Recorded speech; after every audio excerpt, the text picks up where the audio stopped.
Happy birthday. Happy birthday. Happy birthday for her. Happy birthday to you. There you have it, ladies and gentlemen. Thank you so much, Sister Vicky, for that amazing opening prayer. Everyone, I know how excited you are, but you may now, take your seats. And so let us now hear her opening speech. The one and only, again, the beautiful and fabulous at 75, Mommy Esther. Would you like to say hi to everyone po? Good evening to everyone. Salamat sa Panginoon, gayon din sa aking mga anak, na nag-prepare nitong okasyon na ito upang ma-celebrate ang aking 75th birthday. Sa bingo, last of the bingo na daw yung 75.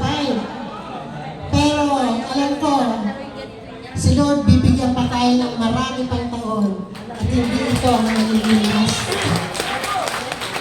Kaya, lagi lang tayo mag-pray.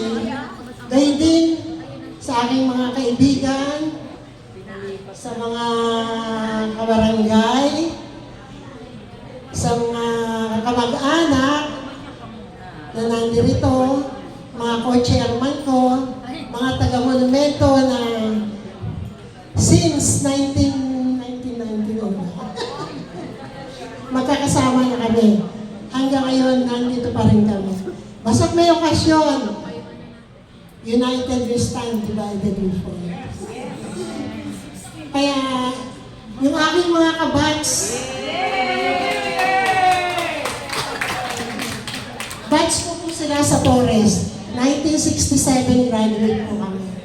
Pero hanggang ngayon po, hindi nawawala ang aming reunion every year.